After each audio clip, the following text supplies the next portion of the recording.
उत्तरी मालवा क्षेत्र की विधानसभा सीट सुवासरा में बड़ा रोचक मुकाबला देखने को मिल रहा है। एक तरफ भाजपा के उम्मीदवार जो कांग्रेस छोड़कर भाजपा में शामिल हुए हैं, वे अपनी व्यक्तिगत छवि को भुनाने का प्रयास कर रहे हैं। वहीं दूसरी ओर कांग्रेस उम्मीदवार जनता के बीच बिकाऊ और टिकाऊ के मुद्दे और किसानों की कर्ज माफी को लेकर जनता के बीच जा रहे हैं। सुवासरा मध्य प्रदेश के उत्तरी मालवा क्षेत्र और मंदसौर जिले का एक विधानसभा क्षेत्र है। यह मंदसौर संसदीय क्षेत्र का एक हिस्सा है। इस बार यहाँ 2,50,621 मतदाता अपने मताधिकार का प्रयोग करेंगे।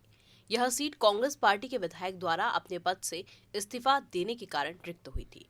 पिछले 3 चुनाव परिणामों पर अगर हम नजर डालें तो साल 2008 में भाजपा, 2013 में कांग्रेस और 2018 में भी कांग्रेस के ही उम्मीदवार ने जीत दर्ज की थी।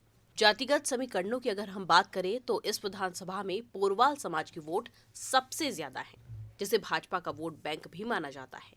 वहीं पाटीदार और राजपूत समाज के वोट भी महत्वपूर्ण हैं। उपचुनाव में यहां कांग्रेस के राकेश पाटीदार और भाजपा के हरदीप सिंह डंग के बीच रोचक मुकाबला है।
सुवासरा मेरा परिवार है। यहाँ पर पिछले 3 महीनों में विकास के कई काम शुरू हुए हैं।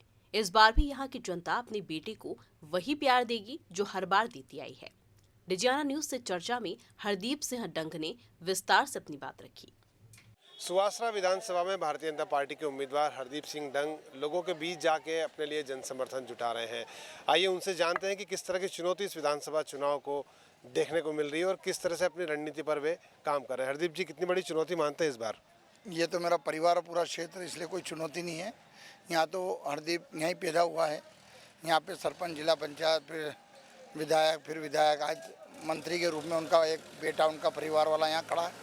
इसलिए यहाँ तो कोई चुनौती नहीं है। यहाँ तो एक मिलना जुलना परिवार में जैसा होता है ऐसा, क्योंकि अब आखिरी टाइम चल रहा, अभी तक क्षेत्र में घूमता रहा। अब ये परिवार है पूरा क्षेत्र और ये पूरा गाँव, तो यहाँ पर मिलना जुलना हो रहा है।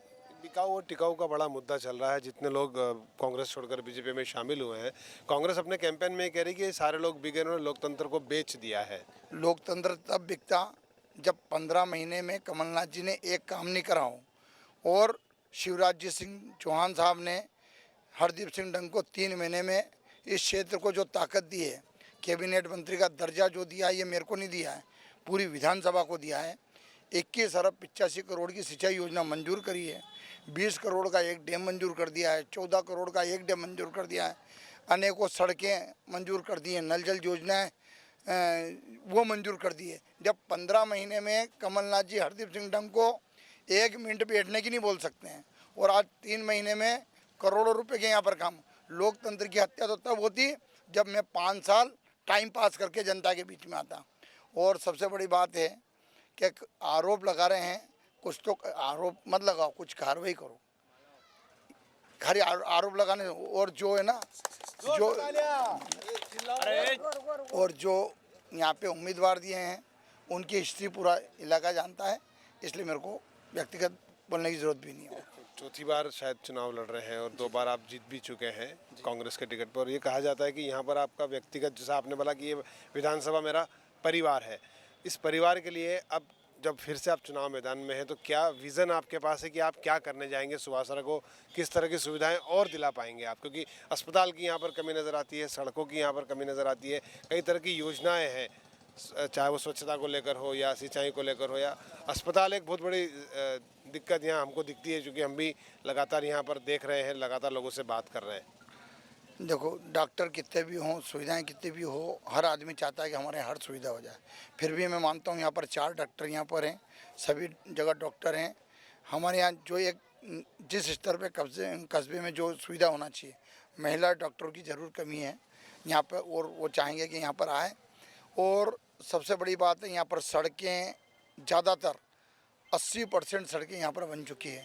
आप क्या पता किधर जाके आए होंगे, वहाँ पर सड़क नहीं मिली होगी।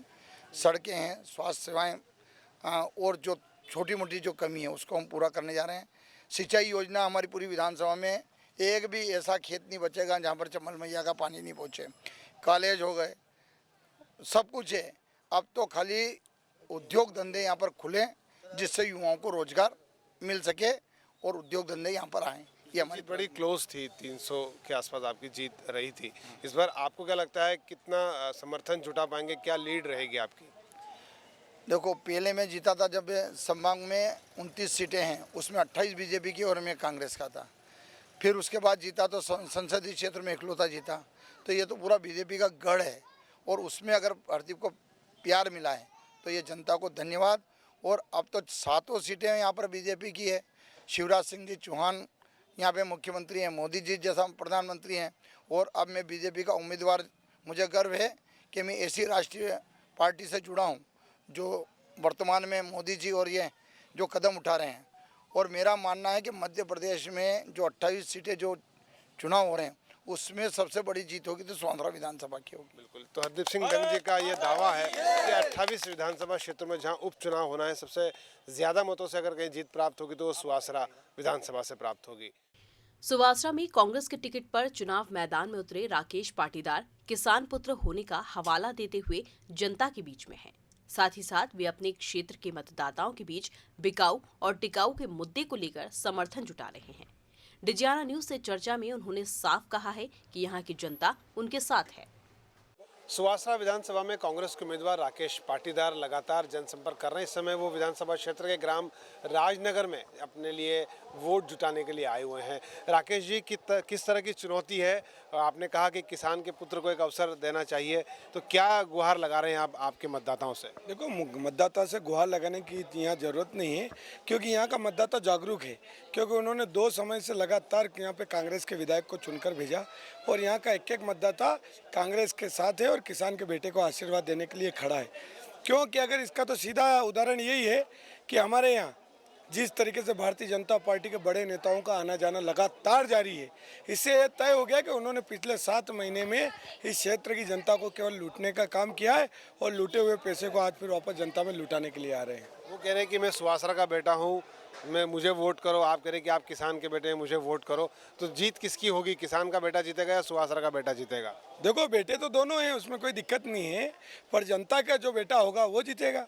जो मत पेटी में से निकलेगा वो बेटा जीतेगा, और जनता जिसके लिए मानस बना चुकी है वो जीतेगा। और जनता इस बार किसके साथ है आप सब देख ही रहे हो, रैली और इन आंदोलनों। वादा खिलाफी एक बहुत बड़ा मुद्दा रही है, किसानों को कर्ज माफी नहीं मिल पाई है, तमाम ऐसी योजनाएं थी, ऐसा बीजेपी प्रचार कर रही है और लगातार ये बात पहुंचाने की कोशिश की जा रही है। कैसे देखते हैं, क्या वाकई वादा खिलाफी हुई है? देखो, इस क्षेत्र की जनता कमलनाथ जी के साथ खड़ा है, किसान कमलनाथ जी के साथ खड़ा है, क्योंकि किसानों को आज भी विश्वास है कि कमलनाथ जी कभी झूठ नहीं बोलते और कमलनाथ जी कभी झूठ नहीं बोले। उन्होंने कर्ज माफी करी, यहाँ पे प्रथम चरण में 50,000, द्वितीय चरण में 1 लाख 2 लाख रुपए तक के कालातीत ऋण माफ, और ये सारा जवाब इनके कृषि मंत्री ने विधानसभा के पटल पर जयवर्धन सिंह जी के सवाल के जवाब में दिया है कि 16 लाख और कुछ किसानों को 26 लाख और कुछ किसानों का कर्ज माफ हुआ है।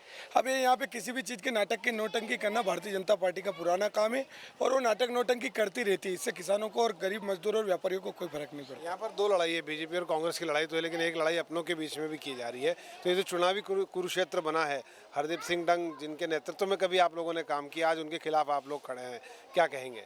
देखो, हमने कांग्रेस पार्टी के नेतृत्व में काम किया था, हम कांग्रेस पार्टी के सिपाही हैं और आज उसके साथ कोई भी व्यक्ति कांग्रेस पार्टी का पदाधिकारी कोई पार्टी छोड़ के नहीं गया है। पूरी कांग्रेस इस जाजम पे लगी हुई है, तो हरदीप सिंह डंग कुछ भी नहीं था। आज जनता दिखा देगी उसको, ये 7 महीने में जो चुनाव हो रहे हैं इसमें उसको पता चल जाएगा कि वो किसकी ताकत पे था। कांग्रेस की ताकत है यहाँ पे, कांग्रेस के कार्यकर्ताओं की ताकत। आप कैंपेन लगातार कर रहे हैं, कई दावे किए जा रहे हैं कि वो चुनौती दे रहे हैं कि मैं इतने 1000 मतों से जीतूंगा। कोई क्या चुनौती दे रहा है? जिस तरह से जन समर्थन आपको मिल रहा है, आप क्या दावा पेश करेंगे? देखो, दावा क्या पेश करेंगे, मैंने कहा ना, जनता साथ खड़ी है। जनता कमलनाथ जी को चाह रही है, इस किसान के बेटे के साथ खड़ी है। तो आपको जब 10 तारीख को पेटी खुलेगी तो आपको पता चल जाएगा। उनको दावे करने तो वो जीवन भर दावे ही तो करते आए हैं न, उनके सारे दावे खोखले हुए हैं, तो इस बार भी वो दावा खोखला होगा। बिल्कुल। तो लड़ाई यहाँ पर सुवासरा के बेटे और किसान के बेटे के बीच में है। जनता किसका साथ देगी ये तो 10 नवंबर के दिन ही मालूम पड़ेगा। सुवासरा में दोनों ही दलों के प्रत्याशियों ने अपनी अपनी जीत के दावे किए हैं। डिजियाना न्यूज ने जब यहाँ की जनता का मन टटोला तो ये सभी भाजपा उम्मीदवार के पक्ष में ज्यादा नजर आए। वहीं सुवासरा मंदसौर रेल लाइन, उद्योग धंधे स्थापित करने और ओवर ब्रिज बनाने की बात भी कही। डिजियाना न्यूज़ की टीम इस समय सुवासरा विधानसभा क्षेत्र में पहुंच चुकी है और हम यहाँ के जो मतदाता हैं, यहाँ की जो जनता है, वो क्या चाहती है, उनका मन टटोलने, उनकी नब्ज को जानने के लिए हम सुवासरा विधानसभा क्षेत्र के लोगों से बात करते हैं। मतलब यूँ समझ लो आप, हरदीप सिंह डंग अगर मंत्री बन गए और विधानसभा में पहुंच गए तो निश्चित बात है कि सांसद महोदय के साथ मिलकर सुवासरा मंदसौर रेल लाइन का ये सपना निश्चित रूप से पूरा होगा। और इतने कोटा से लेके आप यूँ समझ लो आप प्रतापगढ़, राजस्थान, इधर बड़ौद, बड़ौद, इधर का जो क्षेत्र है ये पूरा सुवासरा विकास में आ जाएगा, सेंटर में आ जाएगा। क्योंकि प्रतापगढ़, बांसवाड़ा, ब्राइडलैंड से जुड़ेगा, सुवासरा रतलाम से, मंदसौर से सुवासरा, तो एक विकास की अपार संभावना इस सुवासरा में होगी। तो इसके लिए मेरे को ये लगता है कि हरदीप सिंह डंग को जिताना जरूरी है। न्यायालय की बात हो तो न्यायालय की बात भी वो पूरी करेंगे। मतलब हरदीप सिंह डंग क्या, एक यूँ समझ लो एक उम्मीद की किरण है, क्योंकि ऑलरेडी जो सरकार है भाई साहब वो बीजेपी की बनने वाली है। तो आम मतदाता, जो समझदार मतदाता है, वो तो बीजेपी को ही वोट देगा।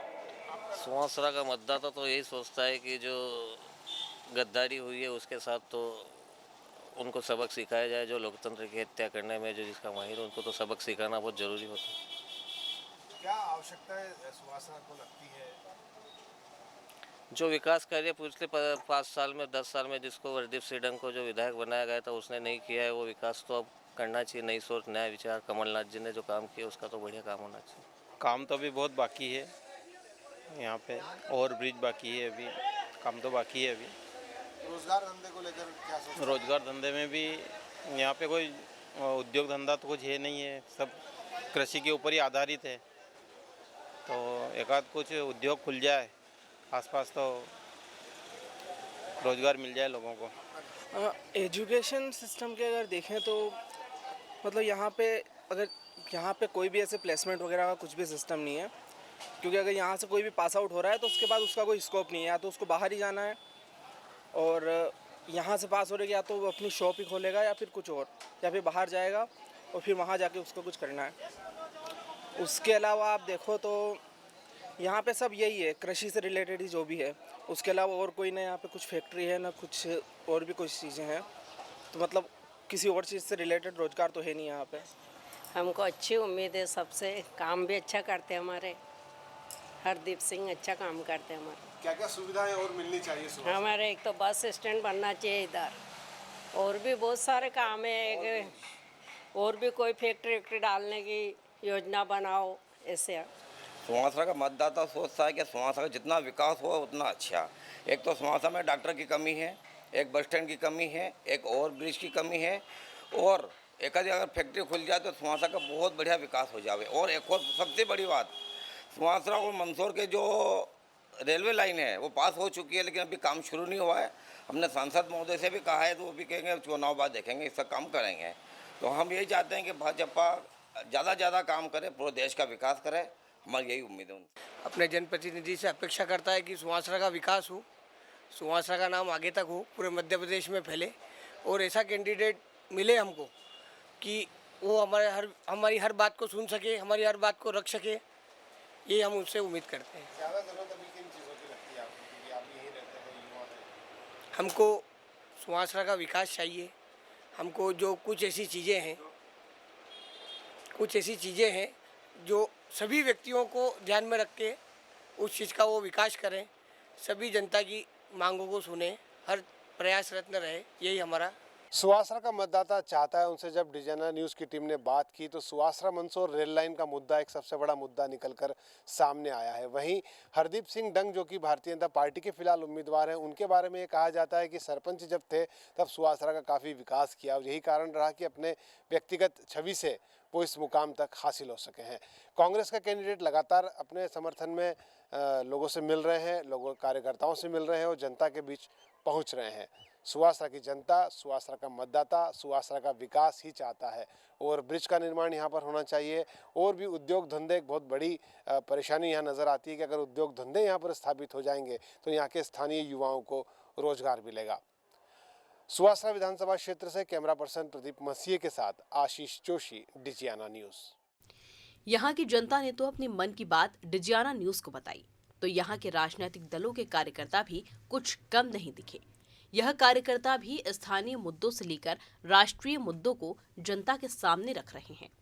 देखिए, सबसे पहली बात तो मैं ये कहना चाहूँगा कि आज जो 22 विधायक जिनने बेंगलोर की होटल में बैठकर लोकतंत्र को गिराने का काम किया, वो लोग अगर ऐसा आरोप लगाते हैं तो विचारणीय प्रश्न है। जनता बेहतर जानती है कि जब कोरोना जैसी महामारी से मध्य प्रदेश और पूरा देश जब लड़ाई लड़ रहा था, तब ये लोग जो जनता द्वारा चुने गए जनप्रतिनिधि, जब इनके ऊपर इतनी बड़ी जिम्मेदारी थी कि हमारे क्षेत्र की जनता को हम कोरोना जैसी महामारी से बचाने का प्रयास करें, उनके बीच रहें, उनकी जो परिस्थितियां हैं उनमें क्या तकलीफ आ रही है, उनको क्या समस्याएं आ रही हैं, उनको निजात करें, तब ये बेंगलोर की होटल में जाकर इस लोकतंत्र को गिराने का काम करते हैं।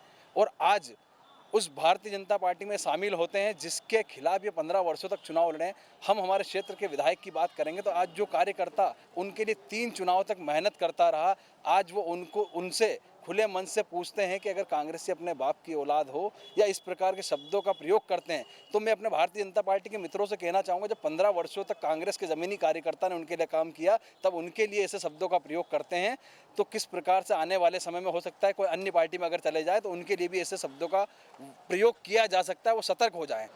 आरोप निराधार है। मध्य प्रदेश की विधानसभा सदन में अपने विधानसभा क्षेत्र से चुनकर जाने वाला जनप्रतिनिधि 2 लाख 3 लाख मतदाताओं का प्रतिनिधित्व करता है। उस जनप्रतिनिधि की ड्यूटी बनती है कि उस प्रदेश के राजा से, उस प्रदेश के मुख्यमंत्री से अपने क्षेत्र के विकास की बात रख सके, विकास की बात कर सके। जब उस क्षेत्र के जनप्रतिनिधि को उस प्रदेश का राजा, उस प्रदेश का मुख्यमंत्री 15 मिनट नहीं 15 सेकंड का समय ही नहीं दे और हर समय चलो चलो कहे, एक फ़ोटो सेशन करके और आगे बढ़ा दे, तो ऐसे प्रदेश के मुख्यमंत्री के साथ नहीं रहने का निर्णय इन प्रदेश के 22-25 विधायकों ने किया और एक साथ इस्तीफा देकर कमलनाथ जी को सड़क पे ला दिया। यहाँ का युवा इसलिए सपोर्ट कर रहा है कि यहाँ के युवा ने पिछले 15 साल की शिवराज सरकार भी देखी है और यहाँ के युवा ने 15 महीने की कमलनाथ जी की सरकार भी देखी है। कमलनाथ जी ने जो रोजगार का वादा किया था कि हम युवा स्वाभिमान योजना लागू करेंगे, मैं आज गवाह हूँ। ये सिर्फ सामने जो शामगढ़ नगर परिषद का भवन है, इसके अंदर 150 लोगों को हमने 4,000 रुपये महीना बेरोजगारी भत्ता दिया है। कमलनाथ जी ने इन 15 महीनों में वो काम करके दिखाया है जो पिछले 15 वर्षों में शिवराज सरकार नहीं कर पाई। जो कमलनाथ जी ने काम किए, आज वो शिवराज सरकार बंद कर रही है। कर्ज माफ़ी का काम कमलनाथ जी ने शुरू किया, उसको शिवराज जी ने बंद कर दिया। गौशालाएं जो 15 महीने में बनी वो बन गई, उसके बाद नई गौशालाएं अभी तक नहीं बनी। जो 51,000 बेटियों के और बहन बेटियों की शादी के लिए किए थे, उसको वापस शिवराज जी ने 28,000 रुपये कर दिए। ऐसी बहुत सी योजनाएं जो माननीय कमलनाथ जी ने प्रारंभ की थी। लोगों के मुआवजा पिछली बार जिनके बहुत से लोगों के 100% आ गया था, बाकी किसी के 25% आया था, तो उसके 25 से 26% भी नहीं डला अभी तक। क्या कारण रहा कि कमलनाथ जी कांग्रेस को इसलिए वोट देंगे कि पिछले 15 साल में शिवराज सिंह जी ने जो काम नहीं किए वो पिछले 15 महीने में कमलनाथ जी ने करके दिखाए। चाहे वो मध्य प्रदेश में 1,000 गौशाला हो, चाहे वृद्धा पेंशन जो 300 से बढ़ा के 600 करी हो, चाहे 100 रुपये 100 यूनिट बिजली का बिल हो, चाहे कुएं के जो बिल हैं वो हाफ करे हैं, ऐसे और भी कई काम है। और किसानों का कर्ज 26 लाख किसानों के मध्य प्रदेश में कर्जा माफ़ किया है। बीजेपी तो कह रही कि वादा खिलाफी, इसलिए सरकार को हाथ धोना पड़ा। बीजेपी के लोग झूठ बोलते हैं, ऐसा कुछ भी नहीं। क्या वादा खिलाफी करी इसमें? किसानों का कर्ज माफ़ी करना कोई गलत किया, पेंशन बढ़ाना गलत किया, कन्याओं के विवाह के लिए जो बीजेपी 28,000 रुपये देती थी उनको बढ़ाकर 51,000 रुपये करना गलत किया। इन्होंने क्यों नहीं करा? ये भाजपा के लोग और मुख्यमंत्री गौ माता की बात करते हैं। इन्होंने पिछले 15 साल में एक भी गौशाला मध्य प्रदेश में कहीं खोली हो तो बता दें। कुल मिलाकर सुवासरा सीट पर भी चुनावी रंग पूरी तरह से जम चुका है। हालांकि जनता खुलकर कुछ भी नहीं बता रही है, या फिर यूं कहें कि जनता मौन है। वो किसके पक्ष में वोट करेगी और किसे अपना जनप्रतिनिधि चुनेगी, इसका खुलासा तो 10 नवंबर को ही होगा। कैमरा पर्सन प्रदीप मसीह के साथ आशीष जोशी, डिजियाना न्यूज।